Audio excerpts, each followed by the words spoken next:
Take away the darkness. ये line है उन 41 मजदूरों की जो कि दिवाली की रात को इस टनल में काम कर रहे थे, जो कि है सिलक्यारा से बारकोट के लिए, राइट। तो ये है टनल। ये आप देख सकते हैं यहाँ जहाँ पे रॉक डंपिंग हो गई है, डेब्रिस गिरे हुए हैं। ये है आपकी पाइपलाइन जिसके थ्रू इनको खाना और बाकी एसेंशियल चीजें भेजी जाती है, जिसको हम कहते हैं यूटिलिटी पाइप।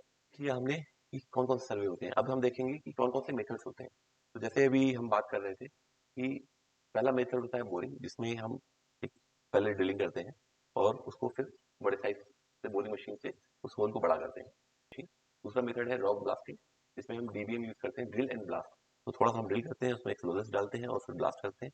अब हम बात करने जा रहे हैं हमारे रेस्क्यू प्लान्स की, कि जिसमें जो हमारे 41 वर्कर्स ट्रैप हो गए हैं पिछले 15 दिन से, उनको किस तरह बचाया जाएगा। सबसे पहला जो मेथड यूज किया जा रहा था पिछले 2 हफ्ते से, वो था माइक्रो टनलिंग का, जिसके थ्रू हम इस डेब्री को में ड्रिल कर रहे थे। ये आपका ड्रिल हेड देख सकते हैं। तो ये प्लान था हमारा बेस प्लान, जो प्लान ए है। बट इसमें बहुत सारी प्रॉब्लम्स आ रही थी। ये है हमारा माइक्रो टनलिंग। जिस तरह हमने वो पाइप पहले ड्रिल करते हैं, ये ड्रिल हेड है, आप इस इमेज में और अच्छे से समझ सकते हैं। ये आपका ड्रिल हेड होता है जो कि ड्रिल करता है आगे की जो भी मिट्टी है, डेब्री है, रॉक है, उसको क्रश करता है। और पीछे ये के ऑगर्स हैं। Let the light of the prayers take away the darkness. ये लाइन है उन 41 मजदूरों की जो कि दिवाली की रात को इस टनल में काम कर रहे थे, जो कि है सिलक्यारा से बारकोट के लिए, राइट। तो हुआ यूं कि वो अपनी शिफ्ट करके डे शिफ्ट वाले वर्कर्स जब वापस जा रहे थे और नाइट शिफ्ट वाले वर्कर्स अंदर आए, तो उधर एक टनल का एक पोर्शन कोलैप्स हो गया और उस कोलैप्स होने की वजह से वो वहां फंस चुके हैं। तो हम इस वीडियो में समझेंगे कि क्या हुआ, कब हुआ, कैसे हुआ और इसके पीछे का साइंस क्या है, क्या गलतियां हुई जिसकी वजह से वो कोलैप्स हुआ, क्या चैलेंजेस हैं जो कि हम लोग पार नहीं कर पा रहे। 15 डेज हो गए अभी तक, हम वो 60 मीटर का जो डेब्रिस है वहां पे, उसको पंच करके वहां से वर्कर्स को हम लोग निकाल नहीं पाए। तो बढ़ते हैं हम आगे। तो ये हाईलाइट है जिसमें हमने अभी डिस्कस किया कि इस तरह 41 वर्कर्स दिवाली की रात को उस टनल में फंस चुके हैं और आज 15 डेज, लास्ट संडे को 15 डेज कंप्लीट हो चुके हैं, जिसमें अभी तक हमें इस रेस्क्यू ऑपरेशन में कोई सक्सेस नहीं मिली है। तो स्टार्टिंग में जब ये कोलैप्स हुआ टनल, सबसे पहले एक्सकेवेटर्स की हेल्प से उसको क्लियर करने की कोशिश की गई, क्योंकि वहां पे और कोई रेस्क्यू ऑपरेशन मशीन नहीं थी उस समय। यहाँ पे इसकी हेल्प से जब किया गया तो 2 दिन बीत गए और कुछ खास प्रोग्रेस नहीं मिली, क्योंकि टन वो जो डेब्रिस था वो और गिरते ही जा रहा था। फिर वहां वेडनेसडे को जो बोरिंग मशीन होती है वो लाई गई। उससे वो प्लान ये हुआ कि हम लोग एक माइक्रो टनलिंग करके एक छोटा पाइप डाल के उसमें से वर्कर्स को बाहर निकालेंगे। फिर वो भी बहुत स्लो चल रही थी, तो उसके बाद एक बड़ी ऑगर मशीन लाई गई, अमेरिकन ऑगर मशीन जिसको आप सब जानते हैं। तो उसके थ्रू भी हमें प्रोग्रेस मिल रही थी, अच्छी खासी मिल रही थी, लेकिन 10 से 15 मीटर के पहले ही वो मशीन भी फंस गई। तो इसके साथ ही साथ हमारी जो रेस्क्यू ऑपरेशन टीम थी, उन्होंने प्लान किया और मल्टीपल ऑपरेशन, जो कि थे एक हॉरिजॉन्टल ड्रिलिंग और दूसरा था वर्टिकल ड्रिलिंग, जो कि टॉप से एक वर्टिकल ड्रिल करके वहां से वर्कर्स को निकाला जाए। तो इसको हम और डिटेल में समझते हैं। सबसे पहले समझते हैं हम ये लोकेशन किधर है। तो ये सिलकियारा बारकोट टनल है, जो कि 4 धाम यात्रा के लिए बनाई जा रही है। ये 4.5 किलोमीटर लंबी टनल है और ये जो हिमालयन रेंजेस है उसके बीच में ये टनल बनाई जा रही है। ठीक है, इस टनल की जो रियल फोटो है वो इस टाइप से है। आप देख सकते हैं इसकी टोटल लेंथ जो है 4.5 किलोमीटर है, जिसमें से जो पोर्शन कंप्लीट हो चुका है वो ये पोर्शन है। इनकम्प्लीट सेक्शन ये पोर्शन है। लगभग 550 मीटर का पोर्शन जो है नहीं कंप्लीट है और ये फिनिश टनल है आपका। यहाँ से बागपुर तक कंप्लीट हो चुका है और यहाँ सिलक्यारा से आपका एंट्रेंस से करीब 250-260 मीटर दूरी पे ये वर्कर्स यहाँ फंसे हुए हैं, राइट। और यहाँ पे ये आपका रॉकफॉल है जहाँ पे वो डेब्री गिरा हुआ है। इस ग्राफिक्स में आप देख सकते हैं, ये रियल इमेज है। ये आप यहाँ पे देख सकते हैं कि किस तरह ये टनल कोलैप्स हुई है और जो इसकी लाइनिंग की जाती है इसकी सेफ्टी के लिए, ये कोलैप्स ना हो। ये आप देख सकते हैं ये रॉड्स यहाँ पे कैसे गिरे हुए हैं और ये आपका डेब्री है पूरा, जो मलबा गिरा है ऊपर से और रास्ते को ब्लॉक कर दिया। तो आप ये देख सकते हैं यहाँ पे एक एक्सकेवेटर लगा के क्लीनिंग इसकी चल रही थी और यहाँ पे आप इस ग्राफिक्स की मदद से समझ सकते हैं कहाँ पे हमारे वर्कर्स हैं, कहाँ पे डेब्रिस है, जो मलबा गिरा हुआ है। इस एंड में सिल के आ रहा एंड से ये ऑपरेशन चल रहा था, रेस्क्यू टीम यहाँ से काम कर रही है। और ये बारकोड साइड हैंड है जो कि डंडल गांव को कनेक्ट करता है, राइट। अब बढ़ते हैं और आगे और इसको और डिटेल में समझते हैं कि एग्जैक्टली क्या हो रहा है। तो ये है टनल, ये आप देख सकते हैं यहाँ जहाँ पे रॉक डंपिंग हो गई है, डेब्रिस गिरे हुए हैं। ये है आपकी पाइपलाइन जिसके थ्रू इनको खाना और बाकी एसेंशियल चीजें भेजी जाती थी, जिसको हम कहते हैं यूटिलिटी पाइप। तो इस यूटिलिटी पाइप के थ्रू इनको सब हेल्प प्रोवाइड किया जा रहा है, मेडिसिन हो गया, खाना पीना हो गया। और ये पाइप थी जिसको हम कहते हैं माइक्रो टनलिंग। तो इस माइक्रो टनलिंग के थ्रू प्लान था कि इसको थ्रू एंड थ्रू पार कर दिया जाएगा मलबे को, और यहाँ से फिर ये वर्कर्स इस पाइप के थ्रू बाहर निकल के आ सकते हैं। ये डिटेल्स हम डिस्कस कर ही चुके हैं, ये ग्राफिक्स में समझाया गया है। ये है आपकी ऑगर मशीन जो कि माइक्रो टनलिंग के लिए यूज हो रही है। यहाँ से आप इस एंड से इस डेबरी को ये ड्रिल करते हुए यहाँ पे एक पाइप डाली जा रही है जिसके थ्रू वो वर्कर्स यहाँ निकल के आएंगे, ठीक है। तो अभी इसको इसके पीछे का साइंस भी समझना हमें बहुत जरूरी है कि जो ऑपरेशन 60 मीटर्स का तो एक टनल बनाने का प्रोसेस है रेस्क्यू में, वो इतना कॉम्प्लिकेटेड क्यों है। तो उसको हम समझने के लिए पहले कुछ समझते हैं कि ये टनल्स बनाई कैसे जाती हैं, इनमें क्या रिस्क होते हैं, और उन रिस्क को आइडेंटिफाई करने के लिए हम कुछ सर्वे करते हैं जिसको कहते हैं जियो फिजिकल सर्वे। तो जिसमें सिस्मिक सर्वे होता है, जियो रडार होता है, जिसमें आप रडार एनर्जीज को प्रोजेक्ट करते हैं और उससे जो एनर्जी रिवर्स होके आती है उसको मेजर करके उनकी रॉक प्रोफाइलिंग और ये सब की जाती है। और सबसे इंपॉर्टेंट जो होता है वो होता है bore hole imaging, geophysical logging and CPT survey. तो इसके थ्रू ये रॉक की हार्डनेस, स्ट्रेंथ और ये सब निकाली जाती है। तो इन सब के बेसिस पे उसकी डिजाइन लाइफ टनल की डिसाइड की जाती है, और उसमें कहाँ पे किस तरह का रेनफोर्समेंट होगा कि वो टनल कोलैप्स ना करे। तो इस तरह के सर्वे किए जाते हैं। इस सर्वे की इमेज है, यहाँ पे आप देख सकते हैं कि कहाँ कहाँ ये बोरहोल हुए हैं। तो इसमें रेंज बनाए जाते हैं कहाँ पे टीबीएम के थ्रू होगा, कहाँ पे ब्लास्टिंग की जाएगी, कहाँ पे बोरिंग की जाएगी। ये डिसाइड होता है आपके इस प्रोफाइल से। ठीक है, ये है आपकी सॉइल की प्रोफाइलिंग, किस तरह की आपकी सॉइल है। ग्रेनाइट सबसे हार्ड मेटल होता है। आप घरों में भी ग्रेनाइट लगाते हैं, तो ग्रेनाइट जैसे हो गया तो यहाँ पे आपका ड्रिलिंग इंपॉर्टेंट है। या आप ग्रेनाइट को कई बार जहाँ पे ड्रिल नहीं हो सकता तो वहाँ पे हम तो ब्लास्टिंग भी करते हैं। और इजी ड्रिलिंग होती है जहाँ पे सैंड मड स्टोन है, मड है, तो यहाँ पे सॉइल कम हार्ड होती है और इजीली ड्रिल हो सकता है। इस तरह की प्रोफाइलिंग से हम लोग ये निकालते हैं कि कहाँ पे किस तरह की रिइंफोर्समेंट और कौन सा मेथड होगा।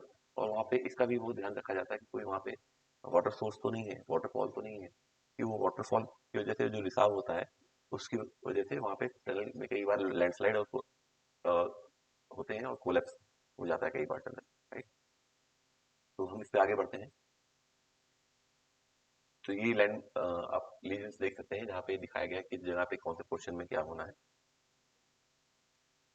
तो वो तो देख लिया हमने कि कौन कौन से सर्वे होते हैं। अब हम देखेंगे कि कौन कौन से मेथड्स होते हैं। तो जैसे अभी हम बात कर रहे थे कि पहला मेथड होता है बोरिंग, जिसमें हम एक पहले ड्रिलिंग करते हैं और उसको फिर बड़े साइज से बोरिंग मशीन से उस होल को बड़ा करते हैं। तो इसमें यूज होती है हमारी टीबीएम की होती है टनल बोरिंग मशीन, यहाँ पे टी मिस हो गया है, तो टनल बोरिंग मशीन।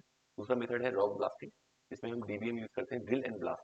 तो थोड़ा सा हम ड्रिल करते हैं, उसमें एक्सप्लोजिव्स डालते हैं और फिर ब्लास्ट करते हैं, फिर उसको ड्रिल करते हैं, फिर एक्सप्लोजिव्स डालते हैं, ब्लास्ट करते हैं। ये ज्यादातर यूज होती है जहाँ पे काफी हार्ड रॉक होती है, ग्रेनाइट टाइप की, जहाँ पे ड्रिलिंग बहुत डिफिकल्ट है, तो वहाँ पे हम ब्लास्टिंग भी करते हैं। Pipe ramping, under water tunnelling, cut and cover tunnelling, clay kicking method and micro tunnelling. तो ये सब तो नॉर्मली हम ऊपर के जो दो हैं टीबीएम एंड डीबीएम, ये मेथड यूज किया जाता है इंडिया में। और अभी जो आपने देखा हो जो रेस्क्यू ऑपरेशन चल रहा है वो माइक्रो टनलिंग मेथड यूज किया जा रहा है। माइक्रो टनलिंग एक छोटा टनल बनाया जाता है, जैसे ये ज्यादातर यूज होता है आपका अंडरग्राउंड टनल्स के लिए। लेकिन यहाँ पे वो क्योंकि डेब्री से रास्ता पैसेज ब्लॉक हो गया है और वहाँ पे एस्केप रूट निकालना है, उसके लिए हमें माइक्रो टनलिंग करनी पड़ रही है। तो ये आप इस इमेज में देख सकते हैं किस तरह पे इसकी रिइंफोर्समेंट की जाती है, क्योंकि जो रॉक ड्रिल करते हैं या जो ब्लास्ट की जाती है वो बहुत स्ट्रांग नहीं होती है। अपने आप को सेल्फ वेट को भी होल्ड करने के लिए कई बार उसमें इश्यूज होते हैं, वो कोलैप्स करते हैं सेल्फ वेट के लिए, और उसमें जो भी वाइब्रेशंस होती हैं उनकी वजह से। तो इनको रिइंफोर्समेंट किया जाता है। आप ये देख सकते हैं पूरा इधर से यहाँ तक ये रिइंफोर्समेंट किया गया है, राइट। तो यही काम काफी हद तक हो चुका था, कुछ पोर्शन में ये रिइंफोर्समेंट वाला काम पूरा नहीं हुआ था, जिसकी वजह से वो वहां पे कोलैप्स हुआ। तो ये आप इधर देख सकते हैं कि ये आप वायर मेशेस देख सकते हैं और इसकी कंक्रीटिंग की जा रही है आरसीसी फॉर्म से, ताकि ये पूरा स्ट्रक्चर सेफ रहे आगे, राइट। तो इस तरह का जो टनल हमें फिनिश टनल मिलता है, वो ये सब कंप्लीट होने के बाद में ही आपको कमीशनिंग होती है और आपको एक्सेस मिलता है इस टनल का। बट ये वर्कर्स यहाँ पे इस पोजीशन में काम कर रहे थे जहाँ पे कोलैप्स हो गया, और उस पोर्शन में जहाँ पे ये चीज इन्फोर्समेंट नहीं हुई। अभी ये है, हमने ये देख लिया कि टनल कैसे बनाया जाता है, कौन कौन से सर्वेज होते हैं जिनकी हेल्प से हम टनल की स्ट्रेंथ एंड लाइफ डिसाइड करते हैं, और कौन सा मेथड अपनाया जाएगा उसको डिसाइड करते हैं। अब हम बात करने जा रहे हैं हमारे रेस्क्यू प्लान की, कि जिसमें जो हमारे 41 वर्कर्स ट्रैप हो गए हैं पिछले 15 दिन से, उनको किस तरह बचाया जाएगा। सबसे पहला जो मेथड यूज किया जा रहा था पिछले 2 हफ्ते से, वो था माइक्रो टनलिंग का, जिसके थ्रू हम इस डेब्री को में ड्रिल कर रहे थे। यहाँ पर ड्रिल हेड देख सकते हैं, और ड्रिल हेड होने के बाद उसमें करीब 900 mm की पाइप डाली जा रही थी, और उसके अंदर एक 800 mm की पाइप डाली जाएगी, जिसके थ्रू ये वर्कर्स इस तरह क्रॉल करके बाहर आ सकेंगे। तो ये प्लान था हमारा बेस प्लान, जो प्लान ए है। बट इसमें बहुत सारी प्रॉब्लम्स आ रही थी। ये है हमारा माइक्रो टनलिंग, जिस तरह हमने वो पाइप पहले ड्रिल करते हैं, ये ड्रिल हेड है, आप इस इमेज में और अच्छे से समझ सकते हैं। ये आपका ड्रिल हेड होता है, जो कि ड्रिल करता है आगे की जो भी मिट्टी है, डेब्री है, रॉक है, उसको क्रश करता है। और पीछे ये के ऑगर्स हैं, और यहाँ पे एक स्लरी की लाइनिंग भी इस गैप में डाली जाती है, ताकि ये जो ऊपर की डेब्री है कोलैप्स होने से बची रहे। और ये पोर्शन फिर यहाँ से स्लरी आपका आउट होता है, और ये चीजें आगे बढ़ती रहती हैं, और पीछे से ये पाइप के सेक्शंस डालते जाते हैं इससे। तो ये इस तरह से एक माइक्रो टनल फॉर्म हो जाता है, और इस माइक्रो टनल के थ्रू ही वर्कर्स को बाहर निकालने की प्लानिंग है। बट हुआ यूं कि ये कुछ दूर जाके आगे वो जो क्रॉस रोड आरसीसीज के जो स्टील स्ट्रक्चर्स थे, उसमें ये फंस जा रहा था, और यहाँ पे फंसने की वजह से ये इसका रोटेशन रुक जा रहा था, और फिर ये आपका ऑगर मशीन डैमेज हो गया।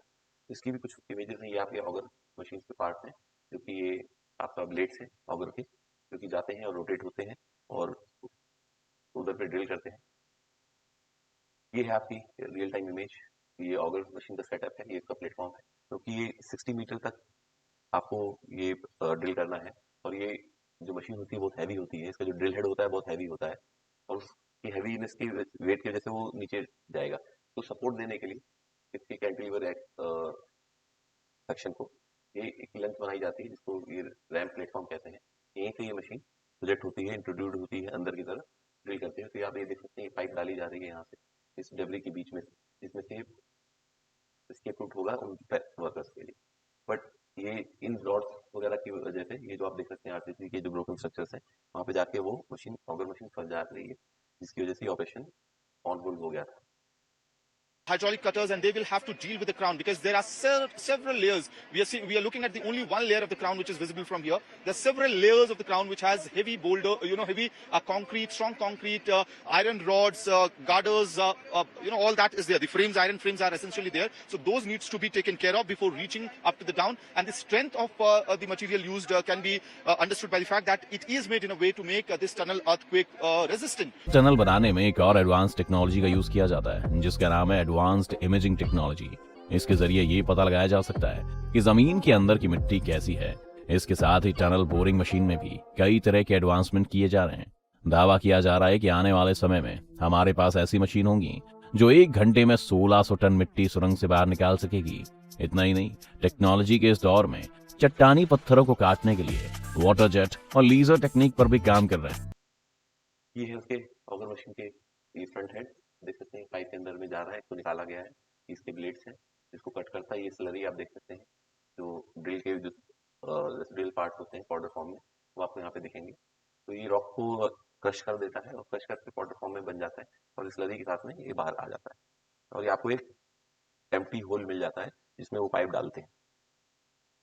ये है आपका दूसरा प्लान, प्लान बी, जो कि वर्टिकल ड्रिलिंग ऑप्शन लिया जा रहा है, क्योंकि हॉरिजॉन्टल ड्रिलिंग में आपको डेब्री में कई सारे वो मिल रहे हैं रिइंफोर्समेंट्स, यहाँ पे फंस जा रहा है, प्लस वो ड्रिल कोलैप्स होने का भी डर रहता है, और उन सब की वजह से ये जो प्रॉब्लम्स आ रही हैं, तो एक अल्टरनेटिव प्लान भी लिया गया है कि हम ऊपर से ड्रिल करेंगे। ऊपर से ड्रिल करने में फायदे ये होते हैं कि जो मशीन का सेल्फ वेट होता है तो वो उस सेल्फ वेट ही एक थ्रस्ट अप्लाई करता है, जिसकी वजह से वो ड्रिलिंग थोड़ी फास्ट हो जाती है। बट वर्टिकल ड्रिलिंग स्लो होने का कारण ये है कि जो हॉरिजॉन्टल ड्रिलिंग हम माइक्रो टनलिंग कर रहे थे वो हम डेबरी में कर रहे थे।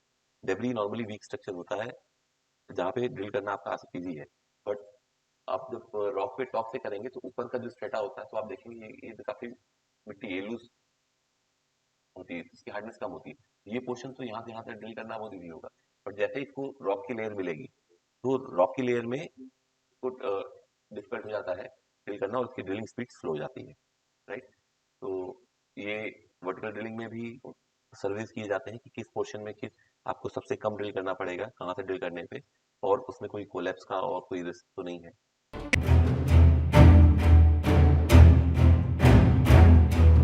उसके कंपन को चेक किया गया। कंपन चेक करने के बाद ये पता चला कि वहाँ पर जो वाइब्रेशन है उसकी जो संख्या है वो इतनी ज़्यादा नहीं है जिसकी वजह से कोई नुकसान नीचे पहुँच सके। आप देखिए वर्टिकल ड्रिलिंग के ये जो ड्रिलर्स हैं इसकी जो लंबाई है वो 170 फीट लंबाई है। इसके 3 से 4 ड्रिलर ऐसे ऊपर पहुंचाए जाएंगे जिनका वजन बेहद ज़्यादा है।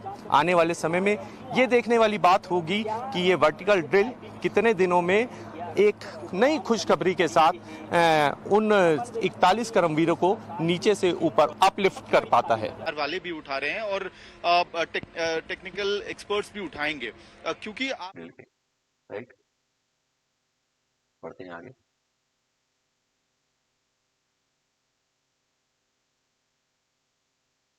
तो ये वर्टिकल ड्रिलिंग आप देख सकते हैं यहाँ पे किस तरह वर्टिकल ड्रिलिंग का एक डायग्राम दिखाया गया है। ये ड्रिल हेड है, इसका बेस है, राइट। और यहाँ पे आप ड्रिलिंग का एक फोटो देख सकते हैं, ड्रिलिंग मशीन है यहाँ। अभी हम इसका एक वीडियो भी देखेंगे कि वर्टिकल ड्रिलिंग कैसे होती है, ताकि क्योंकि वीडियो बहुत इजीली समझा जा सकता है।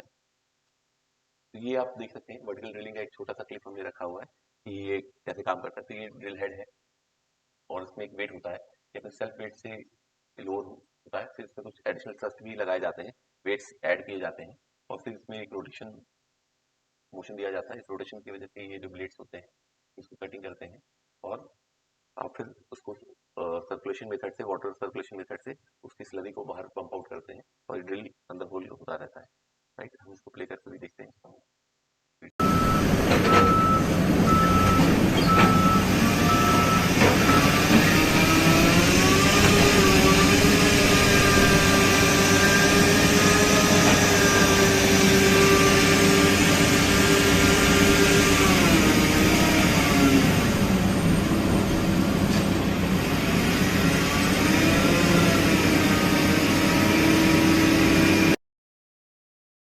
आगे